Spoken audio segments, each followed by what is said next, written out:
আর বান্দা সারা জীবন আমি আল্লাহকে ডাকলো, সারা জীবন আলেমুল আমার সাথে চললো, আর এই মৃত্যুর বেলায় আমার বান্দা কালেমা হারা হয়ে যদি কবরে যায়, আমি আমার বান্দার জন্য কেমন রহমান হলাম, কেমন রহিম হলাম। ওরে আমার বান্দা তো কালেমা সাল্লো বাপ, তাড়াতাড়ি দৌড়াইয়া যা, আমার বান্দার কাছে যা। আমার আল্লাহ কয় ইন্নাল্লাযীনা ক্বালু রাব্বুনাল্লাহ সুম্মা ইসতাকামু তাতানাজ্জালু আলাইহিমুল মালাইকাতু আল্লা তাখাফু ওয়ালা তাহজানু ওয়া আবশিরু বিল জান্নাহ। আপনারা মনোযোগ দিয়ে শুনবেন, এই দেশ তো শুধু আওয়ামী লীগ চালায় না, এই দেশ তো শুধু বিএমপিরা চালায় নাই। আদম থেকে নিয়ে শুরু করে আমার আল্লাহ যুগে যুগে যুগে যুগে যুগে আমার আল্লাহ এই দেশের দায়িত্ব আমার আল্লাহ বিভিন্ন সময় বিভিন্ন লোককে দিয়েছে।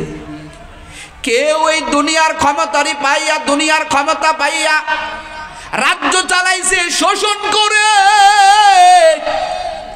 আবার কেউ দুনিয়ার ক্ষমতা পাইয়া রাজ্য চালাইছে শাসন করে। দুইজনের চালানোর ভাব মূর্তি আলাদা রে বাবা। কেউ জনগণের টাকা আত্মসাৎ করে খায়, আবার কেউ ক্ষমতার থেকে উত্তর নেওয়া যাও। বলে কি উত্তর? বলে আমার বাবার গায়ে দুইটা কম্বল দেখে তুমি প্রশ্ন করো, দুইটা কম্বল কি আমার বাবা নিচে নাকি? আমার বাবা কেমন খলিফা, কেমন আল্লাহর প্রিয় বান্দা। এর বিশ্বজাহানের কোন প্রেসিডেন্ট, কোন মন্ত্রী যদি এক জায়গা যায়, আগের থেকে লক্ষ লক্ষ টাকা ব্যয় করে সেখানে কত কিছু করা হয়। এই যে আমগো ফরিদপুরের পাশে পদ্মা সেতু উদ্বোধন হয়েছে, কোটি কোটি কোটি টাকা উদ্বোধনে খরচ করছে, কিন্তু এরা অর্ধ জাহান চালাইয়া আল্লাহকে এতটা ভয় করেছে রে বাবা। বাইতুল মালের একটা মাল তারা বেপদে কাটায় নাই, বেপদে খরচ করে নাই। খলিফাতুল মুসলিমিনের সন্তান ডাক দিয়া কয়, তোমরা তো জানো না আমার বাবা আজকে জুমার নামাজে খুতবা দিতে আসবে। আমি তাকাইয়া দেখি আমার বাবার গায়ে একটা সিরা জামা, তালি দেওয়া জামা আমার বাবার গায়ে। আমি বললাম বাবা একটা কম্বল নিলেন, আর একটা কম্বল নিলে দুটা কাপড়ই তো আপনার নতুন হয়ে যায়। বাইতুল মাল থেকে একটা কম্বল নেন, দুইটা কম্বল পরে আপনি এবার খুতবা দিতে যান, জুমার নামাজ পড়াতে যান। ওমর ডাক দিয়া কয়, রে সন্তান, আমি বাইতুল মাল থেকে যদি দুইটা কম্বল নেই কেউ আমাকে বাধা দেবে না, কিন্তু আমি ওমরের ভিতরে একজনের ভয়, আমার মালিকের ভয়। ওরে হাসরের ময়দানে আমার আল্লাহ যদি আমারে ডাক দিয়া বলে, এরে আমার উমর, সবারে বিতরণের বেলায় একটা একটা করে কম্বল তুই দিলি, আর তুই কি হয়ে পড়ছ? তুই যে দুইটা কম্বল দিলি, ওরে আমার আল্লাহ যদি দরিয়ায় ফেলে আমি ওমরের কোনো জবাব হবে না। এই জন্য আমার মাওলাকে আমি বড় ভয় করি রে সন্তান। আমি দুইটা কম্বল আমার শরীরের সাথে জড়াইতে পারবো না। সন্তান কান্না করে, বাবা তুমি কি নোংরা পোশাক নিয়া, তালিযুক্ত পোশাক নিয়া খুতবা দিতে যাবা? এবার সন্তান ডাক দেয়া কয়, বাবা আমিও তো ভাগে একটা কম্বল পাইছি রে বাবা, এই কম্বলটা আমি আপনাকে হাদিয়া দিয়া দিলাম। এই দুইটা কম্বল পরে আমার বাবা তোমাদের মাঝে আসছে। তোমরা আমার বাবাকে ভুল বুঝো না, আমার বাবা আমার মাওলাকে বড় ভয় করে। এই খলিফাতুল মুসলিমিন রাত্রি ঘুমায় না। ও যুবক, খলিফাতুল মুসলিমিন রাত্রে ঘুমায় না, নিজেও যেমন তাকওয়ার মেডিসিন ভিতরে ঢুকাইয়া আল্লাহর বান্দা ঘুরে ঘুরে দেখে আমগো জনগণের কি হালাত। ওরে ঘুরতে ঘুরতে যাইয়া দেখে এক বাড়ির কিনারায় মা আর বেটির গল্প না শোনা যায়, আলোচনা শোনা যায়। খলিফাতুল মুসলিমিন ঘরের কিনারায় দাঁড়াইয়া আছে। ও পঞ্চগড়ের মুসলমান, ঘরের কিনারায় দাঁড়াইয়া দাঁড়াইয়া দাঁড়াইয়া দুজনের কথোপকথন শুনতেছে। মা ডাক দিয়া কয়, রে সন্তান, তুমি একটু দুধের মধ্যে পানি মিশাইয়া দাও, দুধটা আকারে কি ওজনে বেশি হবে, লিটারে বেশি হয়ে যাবে। এবার সন্তানটা ডাক দিয়া কয়, মা, ওরে আমগো জাহানের খলিফা বড় কড়া মানুষ, যদি জানতে পারে আমরা দুধের ভিতরে পানি বাজাইয়া মিশাইয়া বাজারে বিক্রি করি, ওরে আমাদেরকে কাঠ গড়াই দাঁড় করাইবে। ও মা, আমি দুধের ভিতরে পানি মিশাইতে পারবো না। ও পর্দার আড়ালের আম্মা জানেরা শুনিও, মনোযোগ দিয়া শুনবা, কেমন মা আর কেমন বেটি। সন্তান ডাক দিয়া কয়, আম্মা জান, খলিফা যদি জানে তাহলে আমাদের অবস্থা বড় খারাপ। মা ডাক দিয়া কয়, রে সন্তান, রাত্রিবেলা কে দেখবে, কে জানবে? তুই পানি দুধের ভিতরে পানি মিশা, কেউ দেখবে না, কেউ জানবে না, কেউ বুঝবে না। এবার মেয়েটা ডাক দিয়া কয়, মা, বুঝলাম খলিফাতুল মুসলিমিনের চোখ ফাঁকি দিতে পারলাম। ও আম্মা জান বলে, আমগো একজন মালিক আছে, আমার আল্লাহ। এই আল্লাহর কুদরতি চোখকে ফাঁকি দিতে পারবো? খলিফাতুল মুসলিমিন দূরে দাঁড়াইয়া দাঁড়াইয়া শুনে আর তুই চোখের পানি ছাড়িয়া দিয়া কান্না করে, হায় রে, এতটুকু মেয়েটা আমার মাওলার কেমন ভয় করে। এই মেয়েটা কেমন যে আমার ভয় না, আমার মাওলার ভয় কলবের ভিতরে ঢুকা। খলিফাতুল মুসলিমিন আর দেরি করে নাই, রাজ দরবারে যাইয়া খলিফাতুল মুসলিমিন কয়, এই মেয়েটাই হবে আমার সন্তান আব্দুল্লাহর স্ত্রী। আর দেরি করে নাই, কারণ যারা ভালো লোক চেনে এরা ভালো লোক চিনলে দূরে রাখে না, কাছে নিয়ে আসে। খলিফাতুল মুসলিমিন আর দেরি করায় নাই, ওই মেয়েটার সাথে তার সন্তান আব্দুল্লাহকে বিবাহ দিয়া দিল। আর ওই মেয়েটার গর্ভের ভিতরে আমার আল্লাহ দান করেছে ওমর ইবনে আব্দুল আজিজ রহমাতুল্লাহি আলাইহি। জোরে কোন আল্লাহু আকবার। ও আল্লাহর বান্দারা, এই যে তাকওয়ার মেডিসিনটা অর্জন হয়, এই তাকওয়ার কারণে মানুষ গুনাহ করে না। ও যুবক, তুমি রাতের বেলায় মোবাইল গুনাহ করো, তুমি আজকে অন্যায় করো, অন্যায় ভাবে তুমি বন্ধুদের সাথে চলো, একটাই মাত্র অভাব, তোমার ভিতরে আমার মাওলার ভয় নাই। কই, আমি তো পারতাম তোমার মতো অন্যায় করতে, দাড়ি ছাড়া চলতে, আমি বেপরোয়া চলতে পারতাম, কিন্তু করি না। তোমার লাইনে হাজার যুবক আছেন যারা গুনাহ করার রাস্তা খোলা, কিন্তু বাবা এক সেকেন্ড গুনাহ করে না, কারণ মাওলার ভয়, মাওলার ভয়। আমার আল্লাহ কয়, ও আমার জমিনের বান্দা বান্দি, এই দুনিয়ার ভিতরে একমাত্র উলামায়ে কেরাম আমি আল্লাহকে বড় ভয় করে। এখন বলেন তো, যারা আল্লাহকে ভয় করে তাকওয়াবান, এই তাকওয়াবান যদি কোনো একটা বড় ধরনের একটা চেয়ারে, এমপির চেয়ারে, মন্ত্রীর চেয়ারে যদি বসে যায়, ওই দেশে কি কখনো অন্যায় জুলুম নির্বিচার হবে? কথা কন না, হবে? যদি না হয় তাহলে বলেন তো, শুধু এলেম শিক্ষা করলে আখিরাতেই ফায়দা না রে বাবা? দুনিয়া তো আমার আল্লাহ হাজার হাজার ফায়দার ব্যবস্থা করে দিবেন। কথা কন ঠিক কিনা? এই যে রাতের পরে দিন, দিনের পরে রাত আমরা পাইতেছি, কাদের কারণে? নবী আমার হাদিসের মধ্যে বলেন, যতদিন পর্যন্ত এই জমিনে আল্লাহ আল্লাহ আল্লাহ আল্লাহ বলা লোক এই জমিনে জীবিত থাকবেন, ততদিন পর্যন্ত আমার আল্লাহ এই জমিন ধ্বংস করবে না। ও যুবক, তুই আজকে বাহাদুরি করো, তুই আজকে জমিনের ভিতরে ঘাড় মোটা করে চলো। আমার আল্লাহ যে জমিন ধ্বংস করে নাই, কওমে লুতের মতো আমার আল্লাহ জমিন উল্টাইয়া দেয় নাই রে বাপজান। ও আমার পর্দার আড়ালের আম্মা জান, শুধুমাত্র একটাই কারণে জমিনে আল্লাহ আল্লাহ বলা এক শ্রেণীর লোক আছে। আর আল্লাহ আল্লাহ বলার ট্রেনিংটা কোথায় পাওয়া যায় রে যুবক? আল্লাহ আল্লাহ বলার ট্রেনিংটা, এই প্রশিক্ষণটা দুনিয়ার অন্য কোনো প্রতিষ্ঠানে দেওয়া হয় না। এই রকম মাদ্রাসায় আল্লাহ আল্লাহ বলার প্রশিক্ষণ আর ট্রেনিং দেওয়া হয়। কথা কন ঠিক কিনা? ও আল্লাহর বান্দারা রে যুবক, ওরে বিয়ে বাড়িতে বর ছাড়া যেমন বিয়ে বাড়িতে বরযাত্রীর কোনো দাম নাই।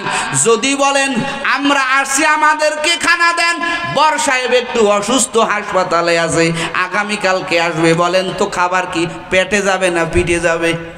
কথা কয় না কেন? কোথায় যাবে? পিঠে যাবে। কারণ কি? সবই তো ঠিক, কিন্তু বর নাই, খাবার কোথায় যাবে? মেয়ের বাবার মাথা নষ্ট, মেয়ের বাবা অস্থির হয়ে যাবে। এজন্য বাবা উলামায়ে কেরাম তোমার বন্ধু, উলামায়ে কেরাম তোমার আসল বন্ধু, আসল বন্ধু। এই দেশে যদি নিঃস্বার্থভাবে কেউ কাউকে ভালোবাসে, একমাত্র উলামায়ে কেরাম। আল্লাহ বরের বেশে রাখছেন, যার কারণেই তুমি আমার আল্লাহর জমিনে বসবাসের সুযোগ পাও। কথা কন ঠিক কিনা? ও আল্লাহর বান্দারের যুবক, মুহাদ্দিসিনে কেরাম বলেন, মুফাসসিরে কেরাম বলেন, শুধু দুনিয়ার ফায়দা না, দুনিয়াতে বহু ফায়দা আমার আল্লাহ আপনাকে আমাকে দান করবেন। কিন্তু আমার আপনার যখন মরণের বেলা হয়ে যাবে, এই মাদ্রাসার শিক্ষার কারণে কেমন উপকার হবে? কারণ এই মরণ সবর আমাদের প্রত্যেকেরই করতে হবে। কথা কন ঠিক কিনা? মরবেন না এমন কেউ এখানে আছেন? কথা কন না, কে আছেন যে হুজুর আমার মরণ নাই? আছেন না কেউ? সবার মরতে হবে। ওই পরিস্থিতিটা তোমারও তৈরি হবে, আমারও তৈরি হবে রে যুবক। ও পঞ্চগড়ের মুসলমান, দিলটা নরম করে কথা বলতেছি, কোনো গর্জন দেব না। ওই মরণ তোমারও বরণ করতে হবে, আমারও বরণ করতে হবে। কিন্তু মুফাসসিরে কেরাম বলেন ওই সময়টা বড় ভয়ঙ্কর। সাকরাতে মাউত যখন বান্দা বান্দির শুরু হবে, এতটা কঠিন, এতটা কঠিন, এতটা কঠিন হয়ে যাবে। আমার নবীর ইন্তেকালের সময় যখন হয়, নবী আমার দুই চোখ বেয়ে পানি বাহির করে ফেলে। আমার নবী কয় রে আজরাইল, ওরে তোর হাতটা আমার বুকের উপরে রাখলি নাকি উহুদ পাহাড়টা আমি নবীর বুকের উপরে রাখলি? সহ্য করতে পারি না, আমার নবীর চোখের পানি বাহির হয়ে যায়। আমার নবী দুইটা হাত তুলে বলে আল্লাহুম্মা সাকিল সাকরাতিল মাউত, ও আল্লাহ মৃত্যুর যন্ত্রণা আমার জন্য লাঘব করে দাও, সহজ করে দাও। আমার আল্লাহর নবীরে যদি এইভাবে আজরাইলের মাধ্যমে জান কবজ করে, ও পঞ্চগড়ের মুসলমান, ওইখানে তোমার আমার কি উপায় হবে? কিন্তু বাবা উপায় ভালো হবে, ভালো ব্যবহার পাবেন। কিসের মাধ্যমে? এই জমিনে যাদের চলাফেরা উলামায়ে কেরামের সাথে। কাদের সাথে? জোরে কোন, কাদের সাথে? উলামায়ে কেরামের সাথে। যারা মাদ্রাসা মহাব্বত করে, উলামায়ে কেরামকে যারা মহাব্বত করে, এদের যখন মরণের বেলা হয়ে যায়, আমার নবী ভিন্ন হাদিসের মধ্যে বলেন মরণের সময় যখন ঘনিয়ে যায়, ওই সময়টা তো বড় ভয়ঙ্কর পরিস্থিতি। ওরে শয়তান সারা জীবন যত চক্রান্ত করে, সব চক্রান্ত এক জায়গা করলে মরণের সময় তার চাইতে বড় চক্রান্ত করে। ঈমান হারা বানাইয়া, এই বান্দারে ঈমান হারা বানাইয়া, কালেমা হারা বানাইয়া কেমনে কবরে নেওয়া যায়, শয়তান এই পরিস্থিতি তৈরি করে। নবী আমার একটা হাদিসের মধ্যে বলেন, এক বান্দার মাও নাই বাবাও নাই, দুজনই মারা গেছে। ওই সন্তানের ইন্তেকালের বেলায় শয়তান তো দেখে না না এরে তো ধোঁকা দিয়ে দিয়ে দিয়ে আমি জাহান্নামী বানাইতে পারি নাই, এখন মরণের বেলায় ও যদি কালেমাওয়ালা হয়ে যায় ওর ঠিকানা তো জান্নাত হয়ে যাবে। কেন পারে নাই? ওই আলেম ওই ব্যক্তিটা সারা জীবন মাওলানা সাহেবের সাথে চলছে, মাদ্রাসার উলামায়ে কেরামকে মোহাব্বত করছে, মাদ্রাসার হুজুরদেরকে মোহাব্বত করছে রে বাবা। এই জন্য শয়তান ওকে ধোঁকা দিয়ে টিকাইতে পারে নাই, কারণ ওর সম্পর্ক একজন আলেমের সাথে। কার সাথে? জোরে কোন কার সাথে? একজন আলেমের সাথে সম্পর্ক। এখন মরণের বেলাও তো কালেমাওয়ালা হয়ে মরিয়া যাবে। এবার শয়তান কি চক্রান্ত করে খুব খেয়াল করবেন। এবার ওর মার সূরাত আর বাবার সূরাত ধরে আইসা দোনোজন দুই পাশে বসে যায়, কয় ও আল্লাহর বান্দা, তোমার মা আমি, তোমার বাবা আমি। ডান দিকে মায়ের আওয়াজ, বাম দিকে বাবার আওয়াজ। দুজন ডাক দিয়া বলে, ও সন্তান, আমরা তোমার মা, আমরা তোমার বাবা। ও সন্তান, কবরে আযাব বলতে কিছু নাই। জোরে কন্যা নাউজুবিল্লাহ। ও তো মা না, ও তো বাবা না, শয়তানের সূরাত ধরে আসছে। খুব খেয়াল করবেন, একেতে তার ভিতরে মৃত্যুর ঝালঝালা তৈরি হয়ে গেছে, কঠিন আযাব। দুনিয়ার কোনো হুঁশ নাই, দুনিয়ার কোনো ফিকির নাই, দুনিয়ার কোনো রকমের খেয়াল নাই, টেনশনে পড়ে গেছে। আজরাইলের কঠিন হুঙ্কার এত জোরে চাপ দিবে রে যুবক, দুনিয়ার কাউকে চিনবে না। আর একদিকে মা বাবার সূরাত ধরে আইসা তারা কয়, ওরে কবরে আযাব বলতে কিছু নাই। খুব মনোযোগ দিবেন, মা বাবা তো মিথ্যা বলতে পারে না, কথা কোন ঠিক কিনা? ও তো জানে না এই দুইজন ব্যক্তি ওর মা না, ওর বাবা না, শয়তানের সূরাত ধরে আসছে। আল্লাহর বান্দা সত্যি ওই মা বাবাকে মা বাবা মনে করিয়া কালেমা কেবল অস্বীকার করবে, জান্নাত অস্বীকার করবে। আমার বান্দা সারা জীবন আমি আল্লাহকে ডাকলো, সারা জীবন আলেম উলামার সাথে চললো, আর এই মৃত্যুর বেলায় আমার বান্দা কালেমা হারা হয়া যদি কবরে যায়, আমি আমার বান্দার জন্য কেমন রহমান হলাম, কেমন রহিম হলাম। ওরে আমার বান্দা তো কালেমা সাল্লো বাপ, তাড়াতাড়ি দৌড়াইয়া যা, আমার বান্দার কাছে যা। আমার আল্লাহ কয়, ইন্নাল্লাযীনা ক্বালু রাব্বুনাল্লাহ সুম্মা ইসতাকামু তাতানাজ্জালু আলাইহিমুল মালাইকাতু আল্লা তাখাফু ওয়ালা তাহজানু ওয়া আবশিরু বিল জান্নাহ। আমার আল্লাহ কয়, দৌড়াইয়া যার ফেরেশতার দল, আমার বান্দা তো কালেমা হারা হয়া ওরে কবরে রওনা দিল। আমার বান্দাকে আমি কিভাবে রহমান হলাম, আমার বান্দার জন্য কেমন রহিম হলাম। ওরে তাড়াতাড়ি দৌড়াই আমার বান্দার কাছে যা, আমার বান্দার কাছে দৌড়া। ওই মা বাবার সূরাত ধরে যে শয়তান আসছে, তাড়াতাড়ি ওখান থেকে শয়তান রে ভাগাইয়া দে। সরে কোন আল্লাহু আকবার। আমার মালিক কয়, এই বান্দা সারা জীবন আলেম উলামাকে মোহাব্বত করলো, আলেম উলামার সাথে চললো, মরণের বেলায় ও কালেমা হারা হয়া কেমনে কবরে যাবে। আমার আল্লাহ আসমান থেকে ফেরেশতা পাঠায়া দেয়। ওরে ফেরেশতা জমিনে আসতে দেরি, ওই বান্দার কাছে আসতে দেরি। আর ওই যে শয়তান মা বাবার সূরাত ধরে আসছেন, ওই বান্দা তাদের কথা মানবে ভাব।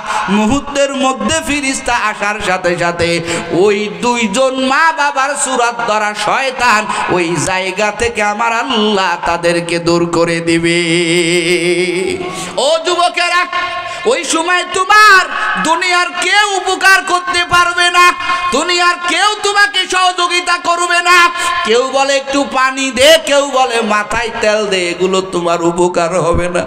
কিন্তু আমার মালিক আল্লাহ ওই মরণের বেলায় ওই তোমার আমার শেষ নিঃশ্বাসের সময় তোমার আমার কাছে আইসা আমার আল্লাহ বলবেন, ফেরেশতা পাঠাইয়া দিয়া বলবেন, এই বান্দা সারা জীবন আলেমুল আমার সাথে চলছে, আলেমুল আমাকে মোহাব্বত করছে, ও যেন কালেমা হারা হয়ে না কবরে যায়, ওকে কালেমাওয়ালা বানাইয়া ইমানদার বানাইয়া আমি আল্লাহর কবরে তোরা ঢুকানোর ব্যবস্থা কর।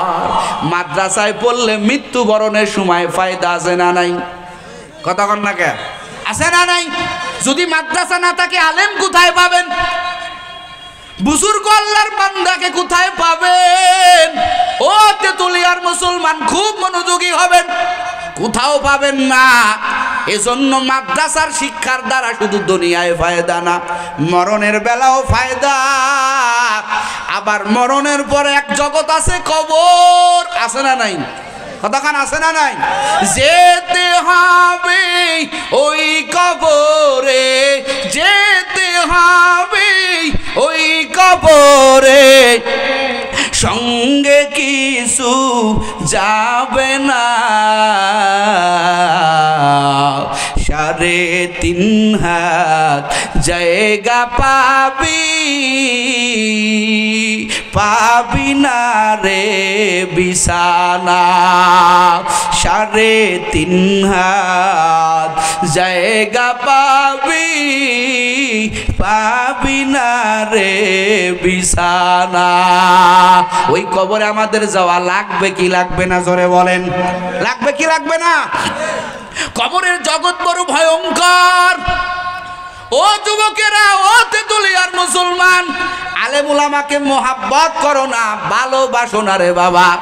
দেখো একজন আলেমের বাবা হইলে কত ফায়দা। আমার নবী, আমার পয়গম্বর, আল্লাহর এক পয়গম্বর, তাফসীরে কাবীরের মধ্যে ইমাম ফখরুদ্দিন রাজি রহমাতুল্লাহ আলাইহি বিশাল বড় একজন আলেম রে বাবা। তার তাফসীরে কাবীর একটা কিতাব আছে, এই কিতাবের মধ্যে আল্লাহর বান্দা একটা ঘটনা আনছেন। পয়গম্বর মুসার জামানা, পয়গম্বর মুসা আলাইহিস সালাম একটা জায়গায় যাচ্ছেন, দেখে এক মুসলমান কবরের ভিতরে, এক মুসলমানের কবরের ভিতরে আমার আল্লাহ কঠিন আযাব দেয়। আল্লাহর পয়গম্বর আযাবটা দেখতে পাইলেন, কারণ কবরের আযাব দুনিয়ার সবাই দেখতে পায় না। কবরের আযাব আমার আল্লাহ নবীদেরকে দেখায় দেন। কিসের কারণে দেখান? আমাদেরকে কেন দেখান না? নবী আমার ভিন্ন হাদিসের মধ্যে বলেন, কবরের আযাব যদি দুনিয়ার সাধারণ মানুষেরা যদি কবরের আযাব সচক্ষে দেখতো, তাহলে তারা নিজের মাকে, নিজের বাবাকে, নিজের সন্তানকে কবরে রাখার সাহস পাইতো না। সূরা কোন আল্লাহু আকবার। কারণ মাকে এত মোহাব্বত করে, ওই বান্দা সচক্ষে দেখে কবরের আযাব কত ভয়ঙ্কর। এই ভয়ঙ্কর আযাবের মধ্যে আমি আমার বাবাকে রাখতে পারবো না, আমি